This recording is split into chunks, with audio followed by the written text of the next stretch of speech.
Did you know 32% of fourth graders and 24% of eighth graders are not able to read at a basic level?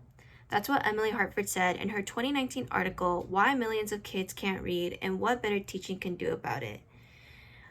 Essentially, there's an epidemic right now of children being illiterate and not be able to read at the level that they should be at, and it's just seen, and the numbers just keep going down and down. This is to begin with, the issue is probably with President Bush's act, No Child Left Behind. The Cato Institute published a video called No Child Left Behind, A Decade of Failure, published in January 6, 2012. The speaker, Neil McCluskey, goes into depth about what NCLB, which is No Child Left Behind, and essentially No Child Left Behind basically makes the government become more involved with the public school education system here in America. And what they wanted was their children to become more proficient in their studies. So they would ask states, or force states essentially, to set certain standards for their tests and create all these bunch of standardized tests and have their children meet them. And if the children met those standards, they are able to receive funding for the next school year. However, if the children did not meet those certain standards, they would not receive funding. And this was kind of like meant to be good. However, it was just not the best idea because it essentially punished schools for having kids who just didn't meet the mark, and would kind of just take away money from them. And yes, in theory, it was meant to do well. However, schools, in order to receive funding, would lower their standards of their tests and essentially make the tests easier to pass in order for them to receive funding.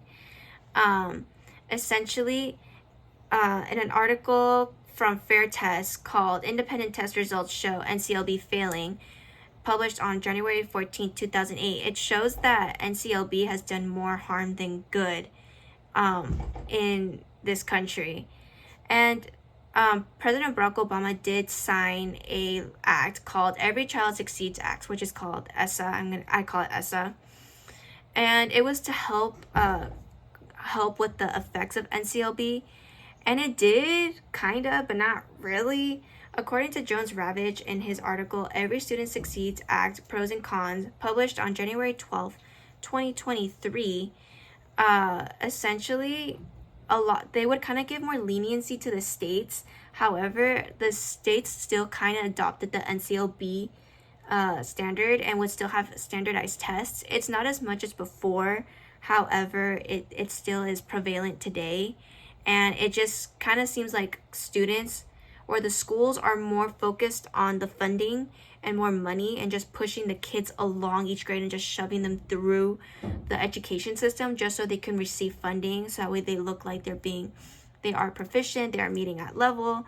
And essentially it's just kind of pushing kids it's just pushing kids to a level that they're not necessarily at yet. And they're just making them suffer more and becoming less master, they haven't mastered a basic concept yet. So essentially they're just kind of pushing them off the deep end and letting them drown. Now, if you can get involved with your local school's education system, there is a chance that the education system could be reformed and help perform children at the level they should be at.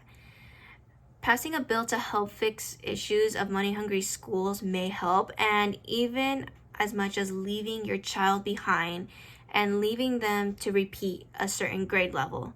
Some might say that it might embarrass the child and make them feel left out for not being with the group of kids that they should be with.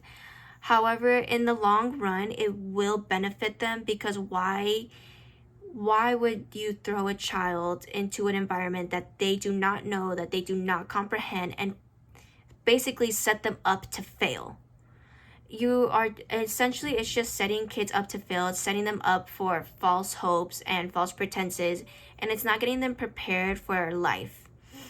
Now, imagine going to a school where kids who are challenged and being at a proficient level and may have to take easier classes or may take harder classes. Imagine being at a school where everyone is placed where they should be placed.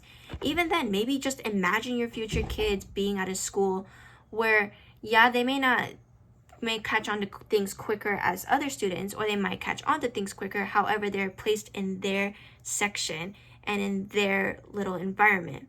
And imagine them having complete mastery over a certain subject.